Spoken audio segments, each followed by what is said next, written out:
For these flowers, I actually have some pretty big pieces of scrap fabric left from some fat quarters of another project. So this is the perfect one for this. You can take as many colors as you want. We're just gonna cut them evenly, and we're gonna sew them all into one big strip of fabric and fold it in half. It's so easy. You can actually do it any size you like as well. So you have to think in terms of you're going to be folding it in half. So for mine, I like to cut them about 4 inches.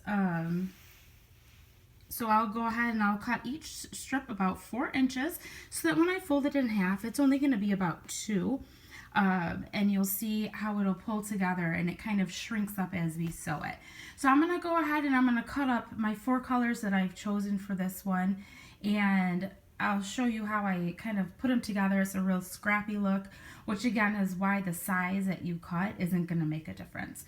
So you can use your scissors to cut this. You don't have to use your rotary cutter. If you want to just use scissors, your edge does not have to be straight. It's going to be hidden. So again, a great beginner way to embellish a blanket. I'm going to go ahead and cut this up and then we'll get them sewn together. So for this flower, you can see these are the 4 colors that I've chosen. They're all cut into 4-inch strips. Some of them are too large, so I'm simply no need to measure. I'm just eyeballing what I think would look good. And they don't really have to be even or anything, but this one I think is too long, so I'm just going to go through and cut that one. And also this one I'm actually going to leave long because it's the inside and I don't know quite yet how long it's going to be and how much I'm going to need. So this one I cut, I can move it, I can still use it, I can add it on. And what we're going to do is we're going to go to the sewing machine and we're going to sew these right sides together. That means the front, the side that you want, to the other side that you want. Lay them on top of each other and sew them until they're in one big long strip. So let's go to the machine and we'll do that now. And then I'll show you how to gather it and turn it into a flower. So I've sewn all these together in the order that I want them. Order really doesn't matter because it's just going to be a burst of color really on the blanket. And now what I'm going to do is I'm going to set my stitch length.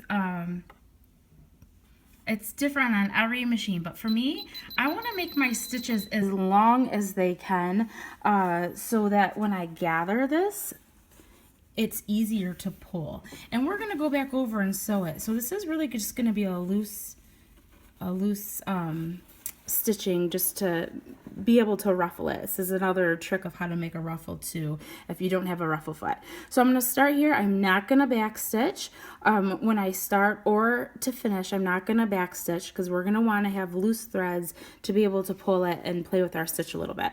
So I'm just going to put my foot down. I'm going to straight sew this all the way in half at my edge, and then I'll show you how to pull it and how I make a ruffle. It's super easy.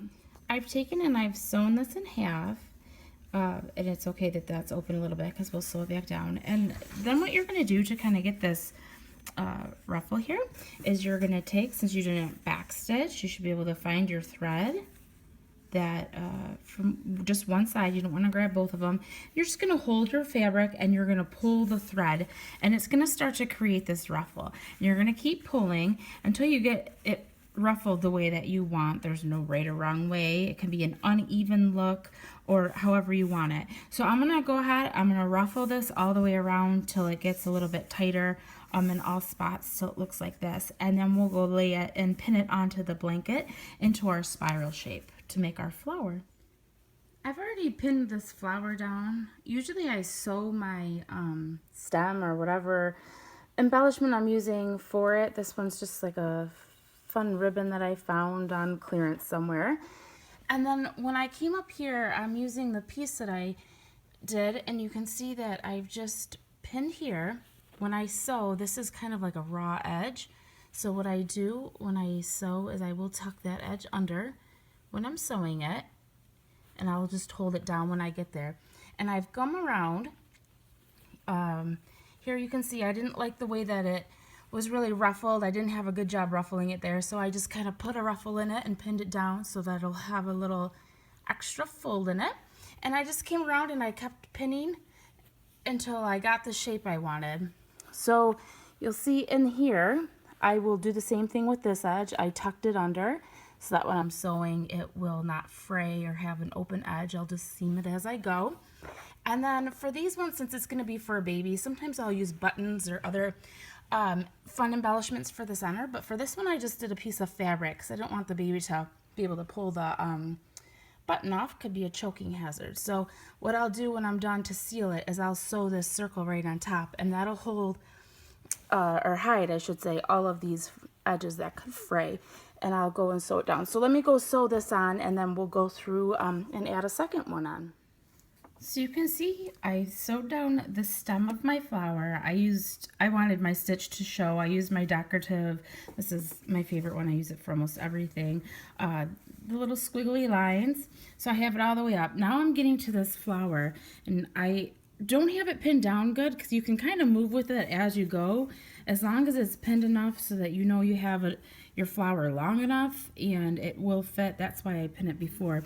But now you can see this raw edge right here, and this is where I tuck it down, and I'm going to start sewing right along this edge here over my over all of these gatherings, and I'm just going to keep lifting this up. I want to get inside of the edge. I'm not going to sew over top of this quite yet. I'm just going to move this out of my way and sew around until I get to the middle of the circle. I've managed to make it all the way around the flower. I'm getting right to this edge piece, and again, just a reminder, because I didn't hem this because I just make really long strips and cut as I go so I can make the flower any size I want. So once I get to this point, all I do again is here's this edge, I tuck it under, and I sew, keep sewing around, and it's going to hold that edge down.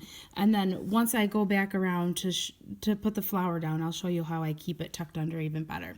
But just a reminder, at the beginning and the edge of this flower piece, you need to tuck your edge under to hide that raw edge. All right, so looking up close, now that I have it all sewn down into a spiral, you can see as this bends, the inside of the flower is sewn but not the outside, and you can see my stitches and kind of where it overlaps.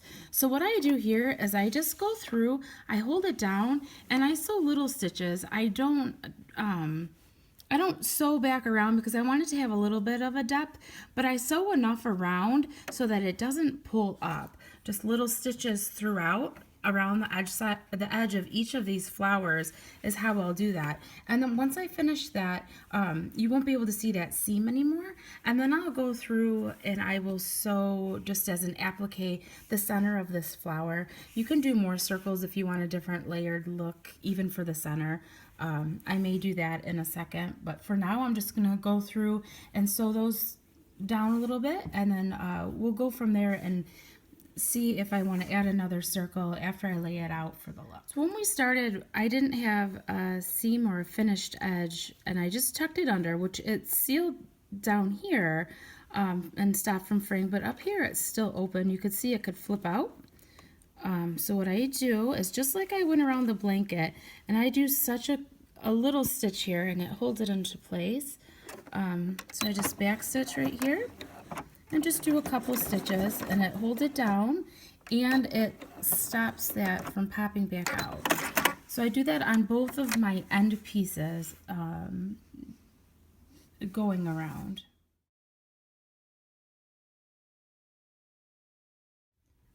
There really is no right or wrong way to design this blanket. The only thing I'm being mindful again is that I'm adding a name to this one, but I wanted to have 2 flowers just to give it a little bit more color. So I have added on another stem, kind of keeping it over to the right side of the blanket. I have that pinned down, and to get the look and the layout that I want, I've started to pin down my second flower that I've made, and I'm leaving this long. So I have to be able to pick it up to take the pins out and to sew in this part. So I'm leaving it long, and then once I start getting the shape of it, I can just do it by hand once I get there, just leaving it a little bit now that I have the shape set. So once I add this on, I'll add this one. I did decide to do the double circle applique in the middle for the center. So I'll do the same, but I'll use different colors for this one. And then to finalize this blanket, what I'll do is, I have so much of these scraps left Really could be in any color. It doesn't have to match the flower if you're doing more scrappy look, but I can use that to applicate a name onto here once it's ready to go, and then you just do the back and it's all set to go. Finish this up, take a picture, and show you guys how awesome it is to be able to use some of your scraps up and make it look like a true work of art.